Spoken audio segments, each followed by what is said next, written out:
भारत के कई छात्रों को सरकार के द्वारा मिशन गंगा के तहत यूक्रेन से वतन वापसी कराई गई है। इसी के तहत इंदौर पहुंचे कई छात्रों का सांसद शंकर लालवानी, जिला प्रशासन सहित तमाम अधिकारियों ने मां देवी अहिल्या एयरपोर्ट पर स्वागत किया। वहीं परिजनों ने नम आंखों से अपने बच्चों को गले लगाकर सरकार का धन्यवाद दिया।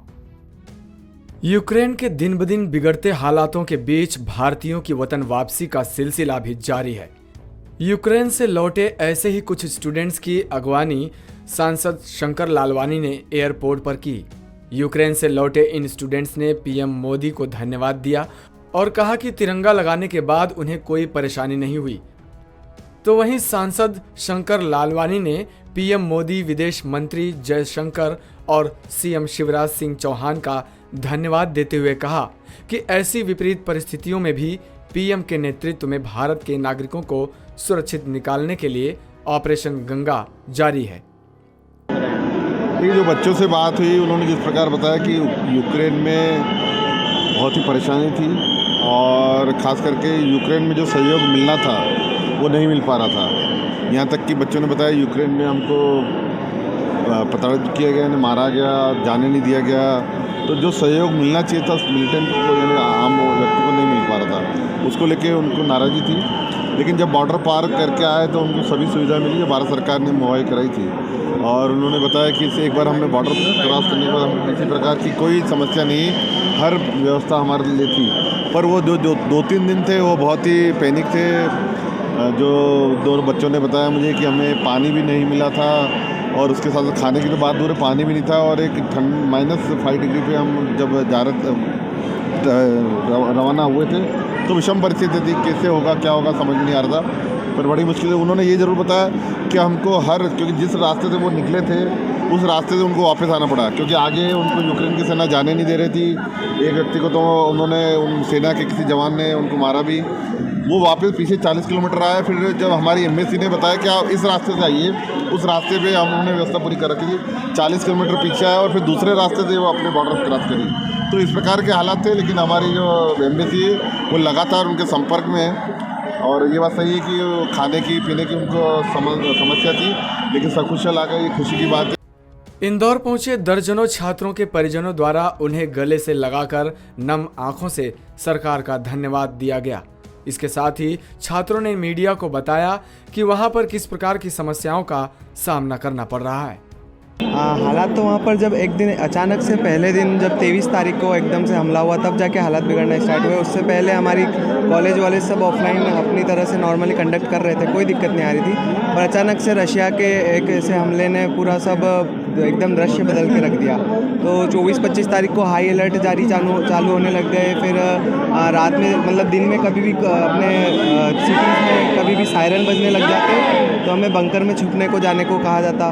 तो इस तरह से सिचुएशन इतनी बिगड़ती जा रही थी कि घर वाले और सब परेशान होते जा रहे थे। तो हम सरकार से कंटिन्यूस मांग कर रहे थे कि कुछ करें आप, क्योंकि इवैक्यूएशन वहाँ पे एकदम से फ़्लाइट्स वगैरह, एयर स्पेस भी बंद हो गया था।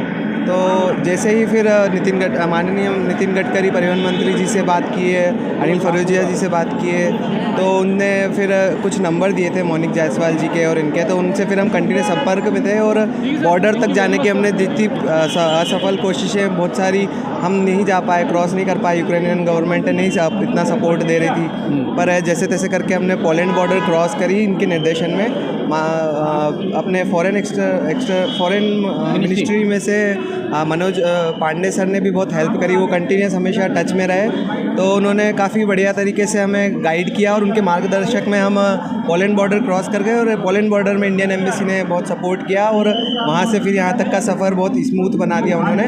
और आज इसी का नतीजा है कि हम सब यहाँ पर शांति से और सही समय पर, अच्छे समय पर पहुँच चुके हैं। इंडियन गवर्नमेंट और एम्बेसी का पूरा फुल सपोर्ट रहा आप लोग? हाँ, इंडियन गवर्नमेंट का पोलैंड में सब जगह सपोर्ट रहा। सिर्फ यूक्रेन में, चूँकि वो एम्बेसी भी खुद जूझ रही है उन सब चीज़ों से। वहाँ पे कीव में एम्बेसी और वो भी वहाँ पे भी बम वगैरह सब गिर रहे हैं। तो इसलिए उस चक्कर में यहाँ पे जो भी यूक्रेन में जितना वो कर सकते थे उन्होंने पूरा किया। पर वहाँ पर मोस्ट ऑफ द हम कह सकते हैं कि वहाँ पर सारा हम हमारे हाल पे ही छोड़ दिए गए थे और हम खुद से ही सब डिसीजन लेना पड़ रहे थे और सारा काम खुद से ही करना पड़ रहा था। पर ऐसे में इन सब ने मिलके हमें जो सर थे यहाँ पे, इन्होंने मिलके एकदम से गाइड किया और हमें एक रास्ता बनाया और उस रास्ते पे से हम निकल के और आज यहाँ पहुँचे हैं। आप वापस जाना चाहेंगे वहाँ पर? हाँ, वापस अब देखते हैं सरकार क्या निर्णय लेती है, क्योंकि देखने में तो आ रहा है कि यूक्रेन का कुछ भी कह नहीं सकते, अभी से कुछ डिसाइड नहीं है, कल कुछ भी हो सकता है।